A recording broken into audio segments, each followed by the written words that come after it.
मम्मा चिड़िया बहुत खुश थी क्योंकि उसके अंडे से बच्चा निकलने वाला था। मेरे अंडे से बच्चा कभी भी निकल सकता है। आते ही वो मुझसे खाने के लिए कुछ मांगने लगा तो मैं उसे क्या दूंगी। अब मुझे दाना ढूंढने के लिए जाना ही होगा। मैं जल्दी से दाना ढूंढ कर ले आती हूँ। मैंने अपने अंडे को घास से ढक दिया है ताकि किसी भी शिकारी पक्षी की इस पे नजर ना पड़े। अब मैं जल्दी से दाना ढूंढ कर ले आती हूँ। फिर चिड़िया दाना ढूंढने के लिए चली जाती है। दाना तो मुझे मिल गया। मैं अब जल्दी नदी से पानी पीकर अपने अंडे के पास जाती हूँ। चिड़िया ऐसा सोच ही रही थी कि तभी तेज बारिश शुरू हो जाती है। हे भगवान, ये बारिश कैसे आ गई। अब मेरा अंडा खराब हो जाएगा। मुझे जल्दी से अपने अंडे के पास जाना ही होगा। बारिश में चिड़िया को उड़ने में तकलीफ तो हो रही थी, लेकिन वो बिना सोचे समझे बस उड़े ही जा रही थी ताकि वो अपने अंडे को बारिश से बचा सके। उसी जंगल में एक कभी भी रहती थी जो बहुत आलसी थी। इस बारिश को भी अभी आना था और मुझे तो बहुत भूख लगी है। अब तो सारे ही पक्षी अपने घोंसले में बैठे होंगे। अब खाना खाने के लिए मुझे बाहर जाना ही होगा। देखती हूँ, कुछ न कुछ तो मिल ही जाएगा। फिर गौरी दाना ढूंढने के लिए बाहर चली जाती है कि उसकी नज़र चिड़िया के घोंसले पर जाती है और वहाँ चली जाती है। गौरी इस घोंसले में बैठकर खाने के लिए कुछ ढूंढने लगती है कि उसे चिड़िया का अंडा दिखाई देता है। मजा ही आ गया, ऐसी बारिश में मुझे अंडा पीने को मिल गया। इस अंडे को मैं घर जाकर पीऊंगी, कहीं इस अंडे के मम्मी पापा ना आ जाए। फिर गौरी अंडे को घर ले जाती है। गौरी चोंच मार मार कर अंडे को फोड़ रही थी कि उससे एक बच्चा बाहर निकलता है। हाय रे मेरी बुरी किस्मत, अंडा भी चोरी किया और पीने को भी नहीं मिला। इससे तो ये चिड़िया की बेटी बाहर निकल कर आई है। अब ऐसी बारिश में मैं इसे कहाँ छोड़ कर आऊँ। क्या आप ही मेरी मम्मा हो? लेकिन आप तो मेरे जैसी लगती ही नहीं हो। आप तो बहुत काली हो। ना ही आपकी आवाज वो है जो मैं हर रोज अपने अंडे में सुना करती थी। लेकिन गौरी के पास तो छोटी चिड़िया की बातों का कोई जवाब नहीं था। वो सुने ही जा रही थी। उधर बड़ी मुश्किल से चिड़िया उड़ते उड़ते अपने घोंसले में आ जाती है।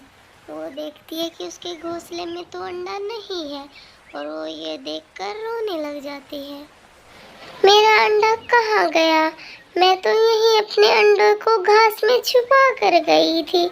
अब मैं अपने अंडे को ऐसी बारिश में कहाँ ढूंढूं? मुझे उसे ढूंढने जाना ही होगा।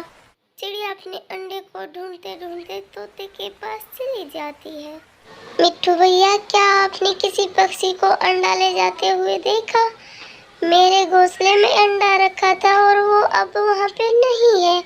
मैं अपने बच्चे के लिए दाना लेने गई थी। मेरे अंडे से अब बच्चा निकलने ही वाला था।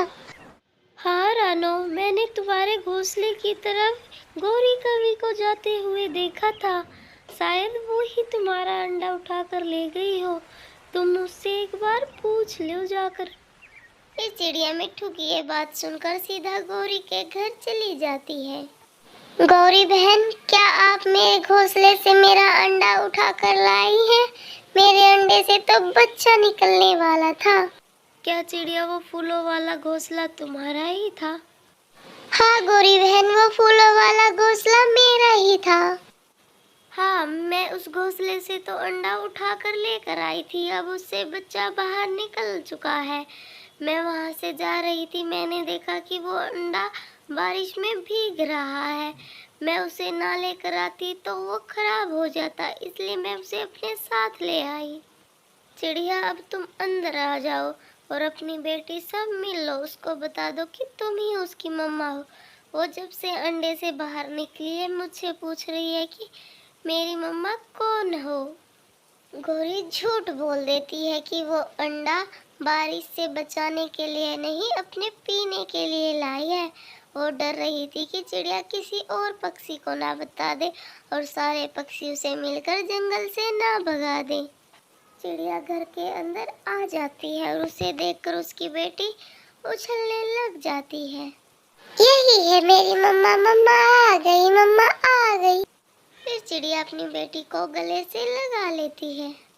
मेरी बेटी को बहुत भूख लगी होगी, मैं आपके लिए मीठे मीठे फल लेकर आई हूँ। अच्छा ही हुआ कि तुम्हारी गोरी आंटी तुम्हें अपने घर ले आई, नहीं तो तुम बारिश की वजह से भीग जाती और तुम्हें ठंड लग जाती। लो गुड़िया बेटा, तुम आम खा लो और गोरी बहन तुम भी एक आम खा लो, तुम भी भूखी होगी। गोरी तो चिड़िया से आम लेकर चुपचाप खाने लग जाती है। इस प्रकार गोरी को भी खाने के लिए मिल जाता है और चिड़िया को बारिश से बचने के लिए घर मिल जाता है। अच्छा ही हुआ इस चिड़िया को पता नहीं चला कि मैं इस अंडे को पीने के लिए लेकर आई थी, नहीं तो ये मुझे जंगल से ही निकलवा देती थी।